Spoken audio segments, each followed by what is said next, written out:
Hello there. This is Tutu. Tutu, turn around. Tutu, turn around. I turn around. Turn around, say hi.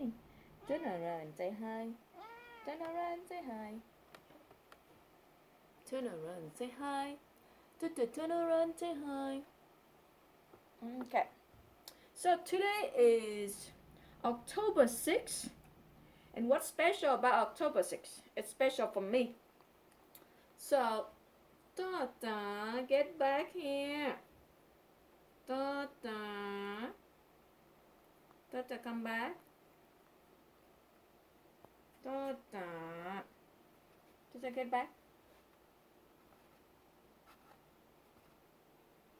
Tata. Okay, that's a spoiled brat toaster. Anyway, so today is October 6, 2020. And it's special for me because today marks my 13th year in the US. Okay, so this day, 13 years ago in 2007, I left Vietnam for the USA. Okay, so on that day, I was on the flight. It was my first flight ever, right? So, first flight ever, and then turbulence was crazy, right? So at one point, the airplane was shaking so much, right? The man sitting right next to me, he was so scared.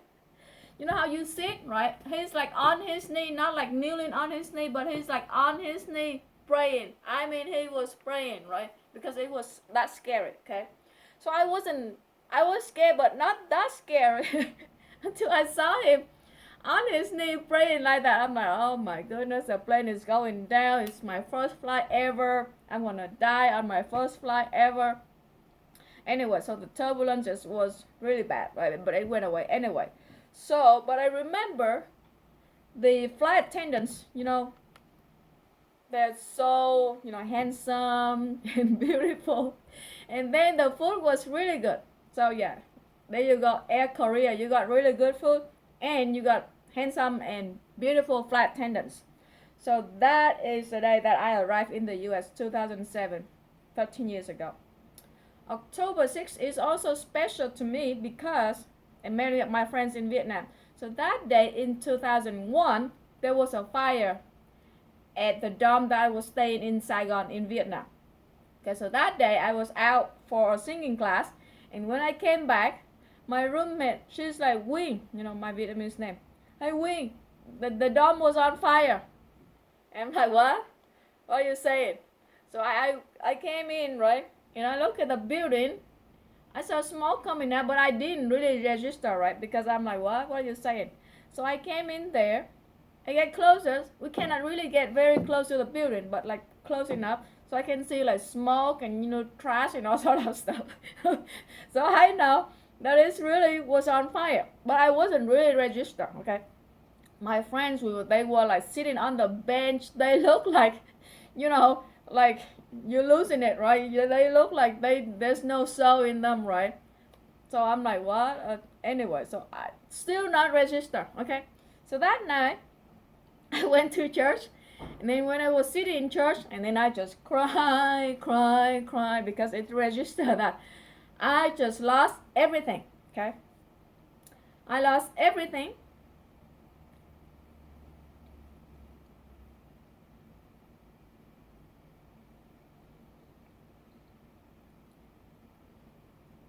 So I lost everything that day, including my first paycheck ever with Coca-Cola, right?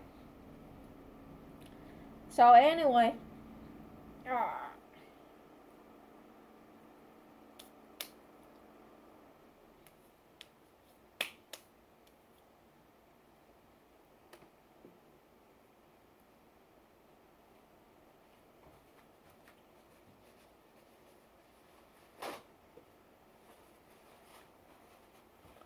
so we were a bunch of students, right?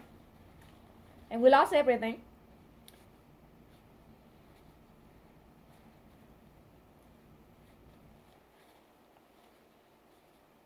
So many companies, they write newspapers that they donated this amount of money to us, but we never get anything, nothing.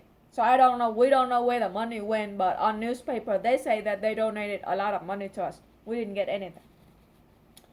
So that's that. Okay. Anyway. So that's that. And then, so now I'm 13 years living in the US. How do Americans treat me so far? So I would say 99% Americans treat me with kindness. The decent people, they know how to treat others. There's obviously crazy people out there, they don't know what they're doing, so what can you do, right? So that 1% of crazy people. So what kind of kindness are there from Americans, right? So let me tell you maybe 2 stories, okay? This one, it didn't happen to me, but it happened to my father. So back in the day, long time ago, in Vietnam, we have the American War. For American, there was the Vietnam War, right? So during the war, that time, my father, he was just a little kid,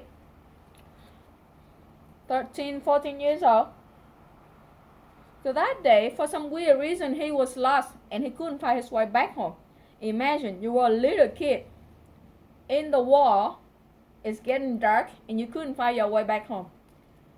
Naturally, you would be scared, right? So my father was scared and hungry because obviously it's getting dark and he couldn't find his way back home, so he got scared. But then he was hungry at the same time. So he was just wandering, walking, right, trying to find his way back home. So this American soldier saw my father, and he knew that my father was lost, so he took my father to the military base. Okay, so he took my father to the military base, to a tent, and tell my father to sit there, and then he left. And then later he came back with food and stuff.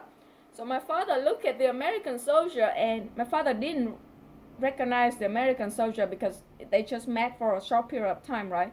So the American soldier saw the face of my father, and he understood that my father was like, who is this person? I don't know you, right? So he pointed to, how the military, they have like a thing on their shirt, right? So he did that, and he's like, so he said these words. My father said,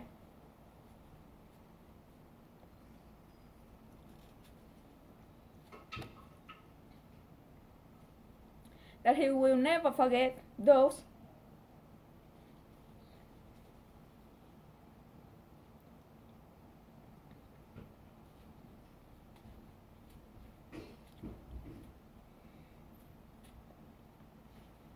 He will never forget those 4 words that the American soldiers asked him.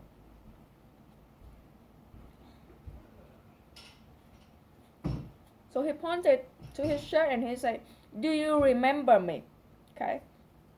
So my father didn't recognize the American soldier, but he remembered the pin or the thing on his shirt.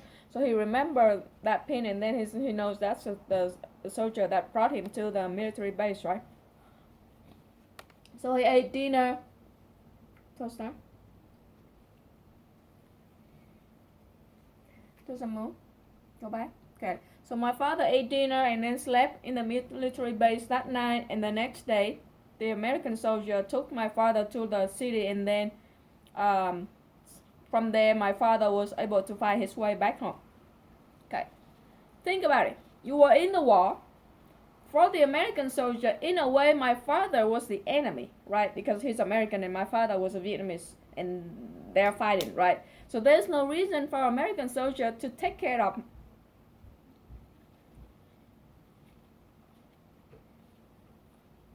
my father like that, right? But he did all of that. My father could be, I don't know, but could be bad or whatever and do something to the American soldier or the military base. Who knows? I don't know. We want that person, but it could happen because it's in the war. You don't know. But the American soldiers, he disregard all of that. Did that to my father.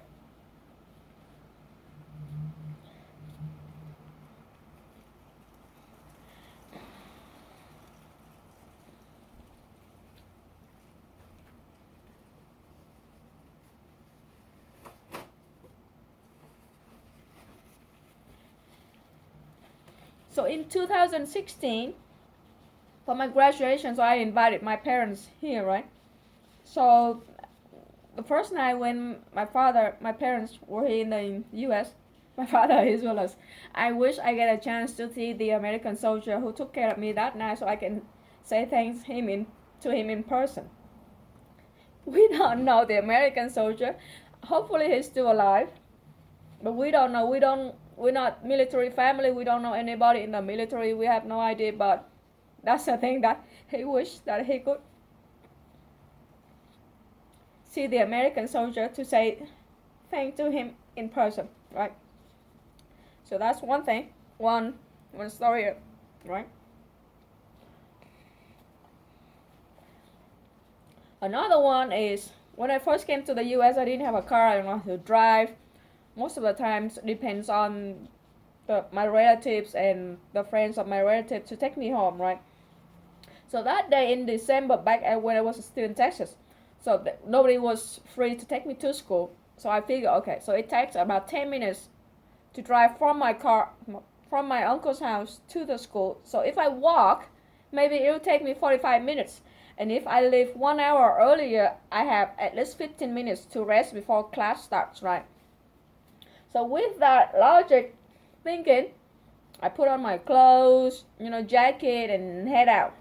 What I didn't think of was in the winter in Texas, even though it's not as cold as other states like Indiana or Ohio, but the wind in Texas is really crazy. I was in Arlington, northern Texas, right? So the wind was crazy. I mean, it hurts you, literally hurts you when it hits your face and your skins and stuff. So I first came to the US, I didn't know like to wear beanies or like scarf or gloves. I didn't have any of that. I have a jacket, but that's it, right? So I probably a t-shirt on or jacket and then pants.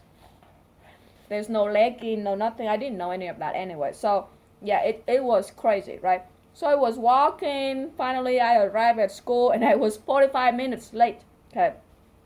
So when I was in class, it's an ESL class. Okay. So my teacher looked at me and she's like, "Why are you so late?" And I'm like, "Sorry, but I just walked from from home to school because nobody can take me to school today." And then when she heard that, she looked at me and she's like about to cry, right?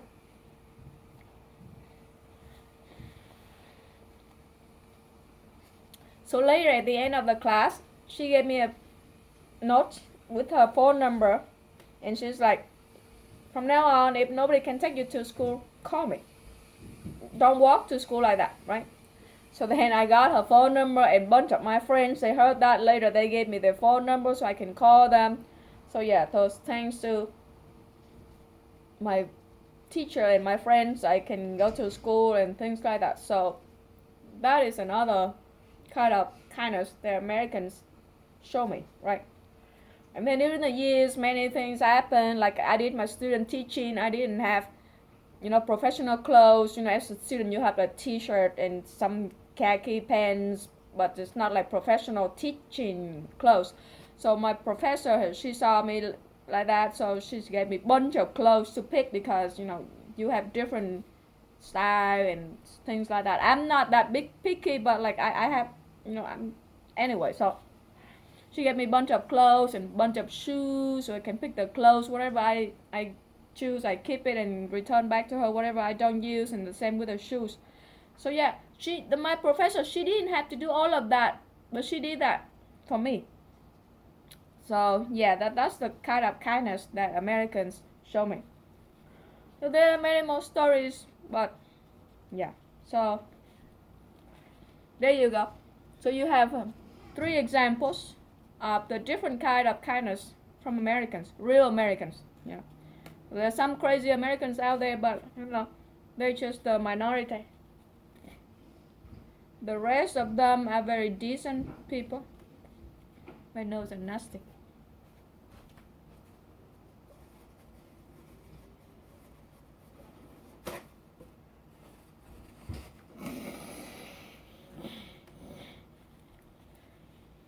Yeah, I'm not sure about what your parents teach you, but my mothers and my father and my parents, they always teach me it doesn't hurt to be nice, to be kind to others, right? So obviously, true Americans are the very kind, very nice people. You know, when it's always like earthquake or something happened to another country, Americans are always number one. You know, ready to go, helping other and stuff. So yeah, so that's that. Anyway, so much nose and stuff. Anyway, turn around, turn around, turn around, turn around, turn around. Say bye. Say bye. Say bye. It's a say bye. Oh, say bye. Say bye bye. Okay. Sorry, Tosh. Okay. You're not saying bye. Anyway, bye. Happy anniversary, 13th anniversary, in 2001. So it's like what, almost 20 years anniversary. No, that's not a good anniversary. Burning dumb anniversary is not a good anniversary. I'm sorry for all this craziness. Bye.